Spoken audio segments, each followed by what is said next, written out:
Hey, you little clowns. Come here. What are you guys doing? Raising hell. Aren't you?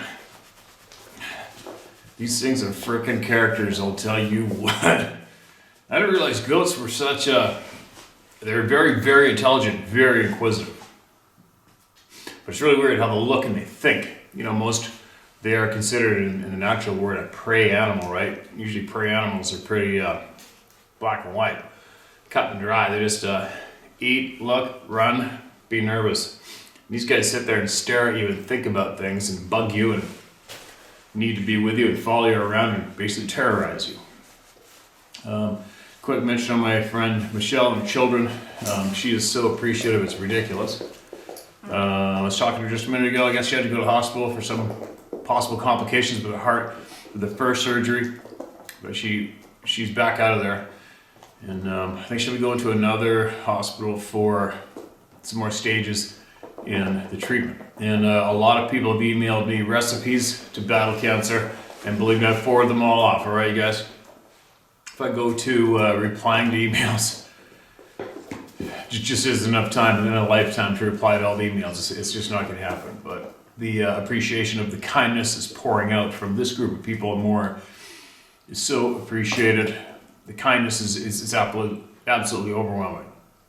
How many kind people are in just this group alone? It really says something, doesn't it?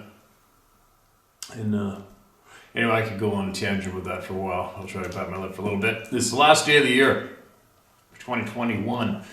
Not that a calendar year has never made an impact on me. I've never said, this year's going to be better. I always make sure I try to get tomorrow to be better no matter what day of the year it is myself, right? But look back, and by coincidence, today's video is the 1,000th video uploaded to my YouTube channel since I started. Isn't that funny? It's not the 1,000th video I've made dedicated to this topic. It's just a 1,000th video. But I have been cutting minutes aside for a little bit now, trying to make a bit of a video for the end of the year, which might be kind of interesting. What? Does that mean you want some attention? So anyway, and I'll hopefully post that up in the next couple days, but it's going to take a little bit of work and time.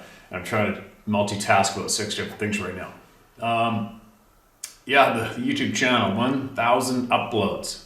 It's funny, I remember back in the day, I was one of the late comers to the tech world, you know, especially being guiding full time. I remember becoming aware of what was going on in the tech world. I remember coming out of the woods and back to the main ranch. We always had all these high-end customers from all over the world, and they had all the top-of-the-line goodies all the time, right? And I remember being in absolute awe when I saw the first digital camera. You know, many of us come from the age of dropping off your Fuji or your Kodak film roll at the local drugstore or wherever, and waiting a handful of days hoping your pictures are going to come back developed and you get to see which ones turned out or not. And that's the age I grew up in. So you imagine the amazement when I first saw a video clip on somebody's digital camera, which I'd never even heard of before. As this guy that was with us was holding up to the spotting scope and got crystal clear video of a group of rams way off the next mountain through the spot scope holding his camera. And I was like, oh my God, that is so cool. I have to have one of those.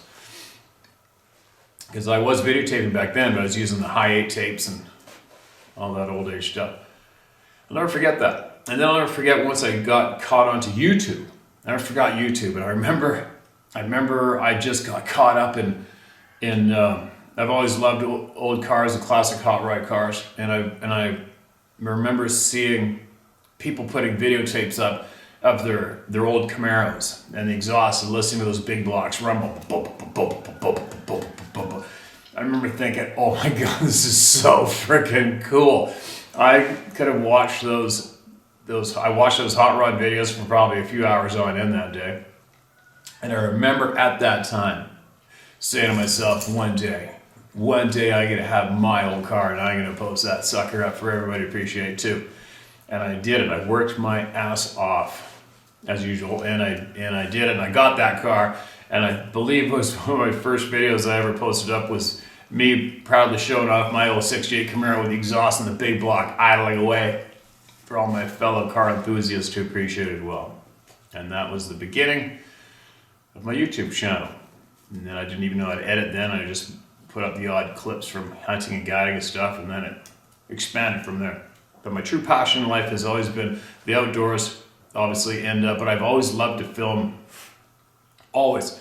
I think my actual calling in life, I may have almost missed it, would have been to be a film cinematographer for somebody like National Geographic or something. That's what I would have fit in with for sure. But due to various stages of life and episodes, I ended up doing other things. And no regrets. I shouldn't say no regrets. I don't know. Some of the things I ended up having to do in life, I wish I didn't. Now, when I look back, and I'm going to babble a little bit here. It's funny. A friend of mine, Christoph, up north. Christoph, I know you're watching, buddy. Merry Christmas, Happy New Year to you and all the kids. I remember we were sitting there in the fall, and he said, "What would you want to teach my kids? What would you want to pass off to my kids right now?" And it took me by surprise. I'm like, there's so many things. And it's just like, I could not narrow it down to one thing that you want to pass off to children to possibly to help them out. But I have, since that question though, that question rang through my head quite often. And one thing that I can pass off, and I will pass off this one thing, is success is not followers or subscribers. Success isn't money. That's a 100% guarantee. And I still have yet to make a video for all of you on a different topic, so you can understand my stance on that, what I've learned on that myself. But anyway, getting back to what I believe is very important to share to the younger generations is to find out what you absolutely love to do. That's key, being alive. You find out what you love doing above anything else. And once you figure that out, you stick with it and you master it. And then you turn around and you share your knowledge and teach people how to do that too. People that are also passionate about that subject that you are, and make a living doing that. That is what we're supposed to be doing. Okay? I am 100% convinced of that. So anyways, that's a good answer for you, Christoph, for the kids. That night we were sitting there and he asked me, and I like to pass that off to everybody. Success in this lifetime is doing what you absolutely love to do. And if you can turn around and pay the bills by doing it, bingo, now you're successful. Okay?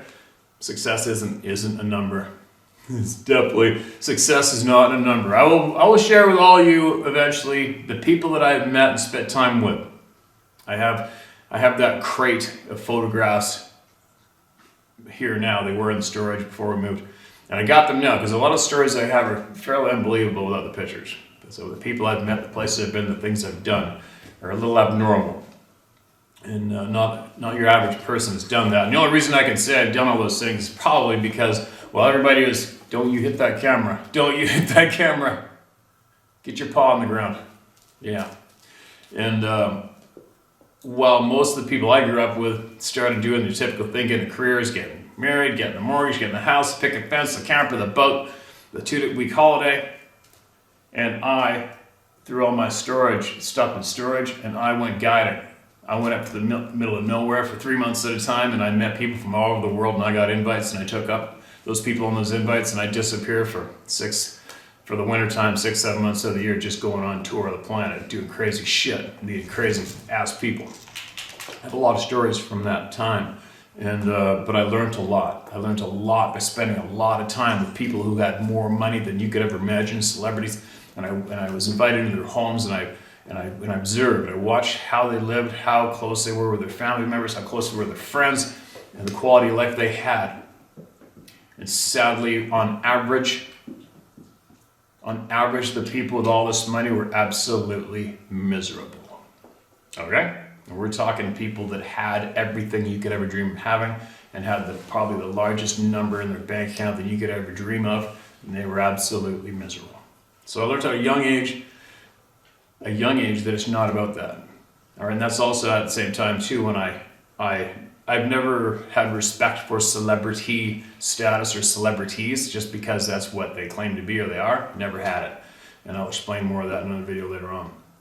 This is a little bit of a babble, right? But that's what I want to pass off. If I could pass off anything, it would be to find out what you are truly passionate about, what you'd love to do. Tunnel vision on it, do it as much as you can, master it, and then help people how to do it well as well. And possibly pay the bills doing it. And that will be success, trust me. Anyway, let's get a couple emails heard, all right? After that little long spiel. Then I'm going to put Michelle's contact information at the bottom again, one more time. Again, she's a certified firefighter, mother of 2. Hit with many blows, difficult blows in life that we've all been hit with. Had a dirtbag, scumbag partner who tried to make life hell for her, and she managed to make people smile all the way through it and never stopped. They never asked for a handout and worked her ass off. And I think it's super great that people that don't even know her are helping her. It's amazing. I'll put that GoFundMe link in the bottom of this video description again, and hope and pray that everything works out right. She was saying one thing she mentioned yesterday as well was that the toughest part above all of it, the toughest part was having to tell the kids. So let's stay on the path and help this person and children have a long, enjoyable life with each other. Right? Now, what do we have? Besides hearing my annoying voice, let's hear some of the people. That's why we're here. Never seems to end for me.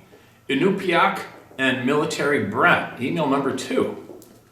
Hey Steve, quick correction, my last email, it was Bud Hopkins, not David Jacobs. I actually met and spoke to Dr. David Jacobs at Dr. John Mack's house, where we first had our meetings before the meeting place was moved to another place. But Bud Hopkins actually referred me to Dr. John Mack.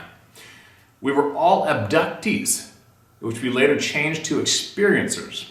Wow.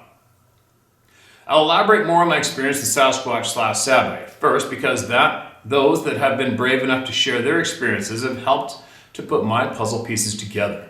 I've always had unusual experiences with all types of beings, whether paranormal or physical entities. I was told that they follow bloodlines. I have AB blood. It has come to my attention recently that my unexplained experiences are with Sasquatch. This past Thanksgiving 2021, I went to New Hampshire with family. I arrived the night before and finally settled in and went to sleep. As usual, almost every single night for years. Right around 3 a.m., something awakened me. At my age, when you wake up, you have to go to the bathroom. I was on my way back from the bathroom and had to pass by the dining room. I'd already mind spoke to Sabbath months before and told them, I know you exist, so I don't need you to startle me by you appearing before me. And what did I see through the dining room window? The juvenile Sabbath. He was just standing outside near the window, not threatening in any way. I looked and immediately I was pissed off. I'd already told him previously, I don't need to be startled by you showing yourself to me. It's late, I'm tired, and I don't want to be up all night. When I'm angry, I can't sleep. I kept walking and wondered why the juvenile showed himself to me. I'd already told him, I'm an old lady and I no longer can conceive, so why are you showing up to me? I lay back down to try to fall back to sleep. I consciously made myself think of anything, but then I finally fell asleep.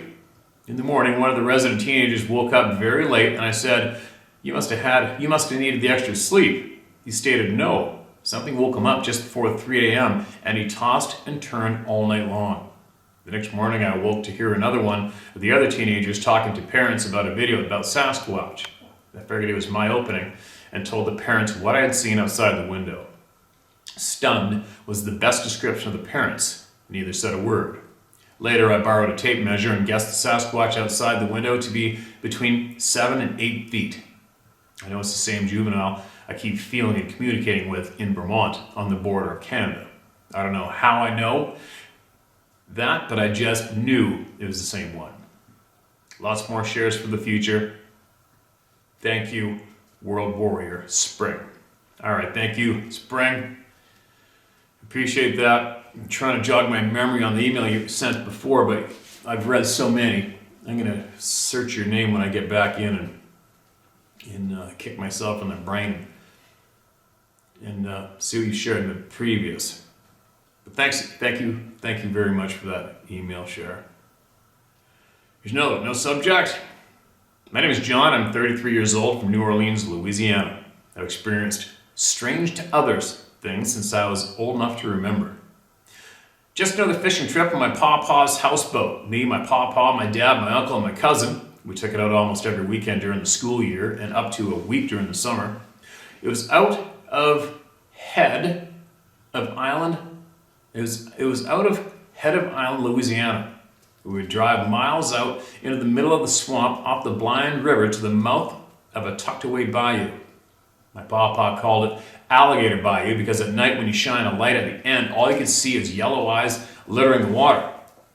So we set out with the bass boat and flat boat in tow. The first night out, me and my cousin decided to go in the 15-foot float boat with a trolling motor on it. Us being 13 years old, we're gonna adventure out all at night to the dead end of the bayou, to our spot that never fails us during the day. We've done it a million times during the day. We're gonna catch catfish. We grab our poles and cut bait. We're off. 15 minutes later, we reach the end of the bayou, which is about 200 yards from the mouth where the houseboat is tied off and anchored. We start fishing. We brought a flashlight to shine gators. It was a clear night. The moon was bright, so we really didn't need it. We didn't see one gator, which made me think there was a big male in the territory, but just that day we saw multiple gators swimming about the same area. I thought it was weird that it was too quiet. Not an owl, frog, or a bug sound. The swamp is just alive at night as it is during the day. It was eerie. Sitting fishing, we both got really spooked. We reeled and went to head back. I sat back to cut the trolling motor and nothing. Check the connection, positive, negative. The battery must be dead. Looked for the paddles. I can see from the moonlight. Crap, we forgot them. My cousin cuts on the flashlight. It cuts on and goes out immediately. It would not cut back on. I'm brainstorming what to do. My cousin, in full panic now, lays on the bow and starts paddling with his hands. I say, Brandon, get your hands out of the water. There's a big gator in here. You don't do that. Day or night, when you splash the water, gators come up to the boat. So paddling with his hands is a bad idea. He starts yelling, come and get us. Help, Pawpaw, Dad, come get us. I tell him to calm down. I sit down, I get up and pull the seat out of its hole and start paddling with the back of the seat. I tell him to do the same. We're moving now. Let me tell you, those seats were about 10 pounds of awkward paddle, and we were not stopping. We were spooked. We get maybe 10 yards from the dead end, and to my left I noticed what I thought were two people with lanterns walking on the bank, the same speed as us. Right after I get that thought through my head, my cousin notices them and starts to yelling to the houseboat again. I quietly shh him, he stops. We are getting it now. These men are stalking us, messing with us. I don't know. How'd they get out here? We haven't heard any boats on the river since dusk. I can see my cousin looking to the left and just digging in harder every time he looks away. I keep an eye on them and I notice they were a constant level on the bank, and I noticed this isn't two men, no sound, and I had a feeling he noticed that too. It was two warm yellow balls of light. They stayed parallel with us. They started to go in circles clockwise, but at different times They started to go in circles clockwise, but at different times, one faster than the other, sometimes but smooth moving. They would disappear behind the brush and trees. We're still getting it halfway there. He keeps panicking still every time he'll look to the left. I can hear my cousin breathing heavy. I told him to calm down and don't look at them. At the same time, my eyes were fixed to them. I can't look away. I was in awe and trying to figure out what they were. Then I noticed they had no reflection on the water, but they are right at the edge of the bank. We're almost there, at 50 yards to the houseboat. They are still at pace with us. Right as I can hear my Popeye's voice get louder and louder, like someone turning his volume up, they slowly disappear. We reached the houseboat and my Popeye was pissed. Y'all can't holler back. Y'all been gone for almost 3 damned hours. I was about to come get y'all. My cousin was silent. I said, Pawpaw, the trolling motor battery died and we didn't have paddles. We had to paddle back with the seats. He says, there's no way that battery could be dead. It's brand new. I checked it before we left. What the hell were y'all doing? When someone calls out to you, call back, especially at night. Me. Fishing Pawpaw. We didn't get a bite and we headed back. We didn't mention anything about the lights. I didn't feel like 3 hours. It didn't feel like 3 hours. It felt like an hour at most. I was confused. My cousin went to sleep. My dad and uncle were already sleeping. My pawpaw went back inside and sat on the table. At the table. I sat on the front porch reliving what had just happened, and it was all so confusing. I don't know where the time went. I don't know what the lights were. I don't know why we didn't hear him yelling for us until right there. And he didn't hear us yelling in a panic, banging seats against an aluminum boat every time we paddled. On that calm water, you can hear everything. The bank those lights were on is riddled with downed trees, brush and ditches you have to cross down and back up to make it back on the small game trail on the ridge. We've walked it many times and it's no walk in the park, but these lights did it effortlessly. We never talked about that night for the rest of the trip or, matter of fact, ever again. We never went down that bayou at night again either. I've been seeing and hearing and feeling spirits since I was 5, so I'm used to not from this plain visitor stuff. I still to this day witness lights/objects in the sky and spirits. Thank you for what you do. I found your channel not too long ago and I was hooked. I believe in the same things you do. I'm a patriot and sick what they are doing and trying to do. Keep up the good fight, John. P.S. I'm going to send a wild man story later on. Okay, man, send away. I'm looking forward to it. And about the lights have been reported thousands of times, and coincidentally, Sarah mentioned that just last night, there's a local Facebook page for a community near us, and there was a whole bunch of bright lights reported in the sky, which is right behind the house over here.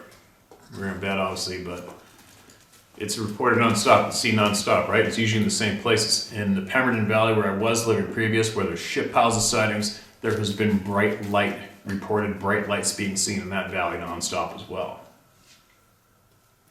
Go figure. There's 110% a connection with the bright lights in these beings. It just is. There's way too many reported incidents from honest people sharing the shit that they saw, right? Go figure. We'll figure out the truth of all this crap soon enough. It's coming. I'm confident. Yeah, well, lots of truths have come out already, right? We just got to keep digging for the absolute truths. They're coming. Okay, one more. My encounter. I spotted something on one of your videos. Is the title.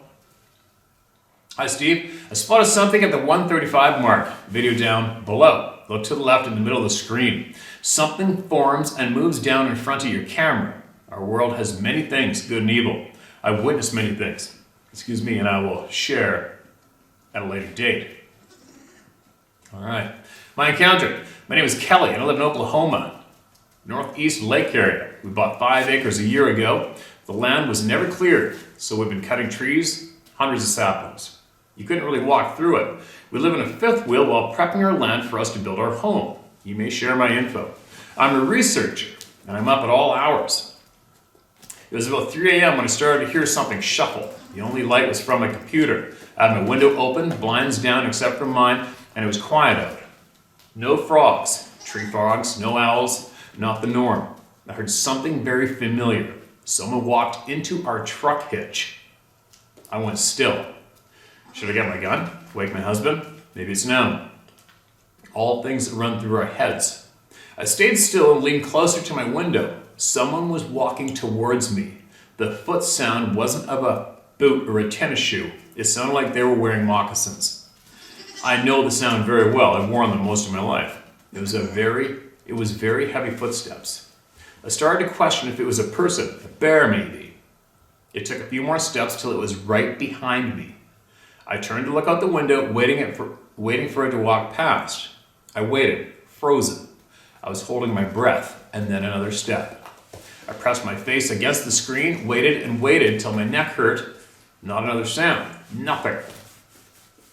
A few weeks go by and our puppy, Blue Heeler, woke me up around 2 a.m. I opened the door, he ran down the steps and froze. I slowly walked down the steps and thought, what is he doing? Why isn't he sniffing for a spot? It was a full moon and he could see well. I got into the bottom of the steps and turned to my left. I see something black. It's sitting behind our stack of wood.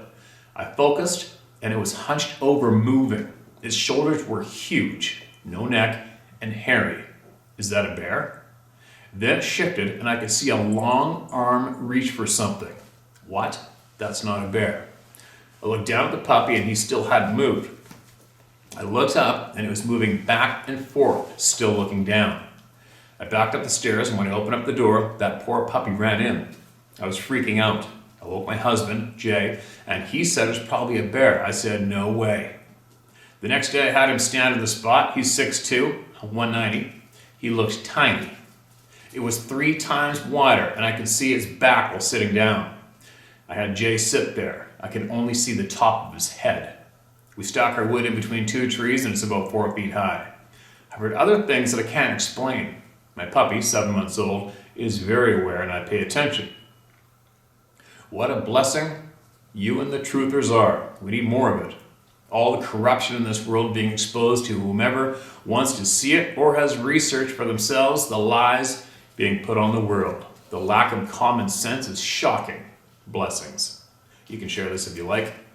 I spotted something on Dave's video. I sent him an email and never heard back. I guess it fell through the cracks. It's fast and silver. Evidence for all to see. Something strange.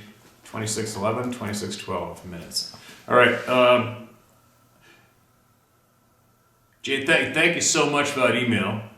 And if you sent Dave something about seeing something in his video and or me, to be honest, I would not be able to count how many times people emailed me with a screenshot of me in one of my videos to say, I've had people tell me there's 12 Sasquatch behind me. I probably get those emails every single day, numerous times a day, of people trying to point out, there's a Sasquatch behind, I've seen something behind you, I've seen this, I've seen that, I've seen that, and I appreciate it. And if it interests you, I encourage you to keep looking. But I'm going to be straight up honest with all you guys, it doesn't really interest me. Okay? It doesn't. I know where I go. And I've already shared with all of you that where I go to... Why are you chewing on my thumb? But where I go, where I take all of you with the camera, I already know there's been sightings and experiences there. They just have. I know that these experiences go on everywhere I go. So it's to be expected. But it just doesn't really interest me to know if there's something's in behind me while I'm reading an email or not, because I know that they are around. I know, I've seen them, I've heard them, I've had stuff thrown at me, I know. I don't know what it is, I don't know why I keep pushing it, but I do nonstop. I guess maybe I'm nonstop trying to make that statement of, I am on this planet too. It's not your world, it's ours. And I leave you alone, you leave me alone, and I'm gonna go enjoy this chunk of forest where you are too. That's my attitude. Always has been, always will be. We're all equal. I don't give a shit how old you may think or how many of your generations may have been living right here, right there. In my mind, we're all in this round ball together. We are all given a life to live as best we can. And I don't step aside for anyone, and I don't want anyone to step aside for me. Right? Because we're equal. We all give each other respect. And we all have as many great experiences as we can. We help each other and we live this life to the fullest. That's what we do. Period. There is no way in hell I will ever feel guilt for being alive on this planet anywhere I'm standing. Ever. So I guess that's probably has a lot to do with why I go where I go. I just go there. I feel I'm going to share with you guys, and that's what I do. And I know they're there, and so far they tend to basically let me have at it, just like I wish. But anyways, I'm babbling way too much. I gotta go. My brain's starting to drift off to what I gotta get to do, so I'm probably not even making sense talking now. But anyway, thank you again from Michelle. Thank you so much for the assistance. I'll put that link for the GoFundMe for her one more time on the bottom.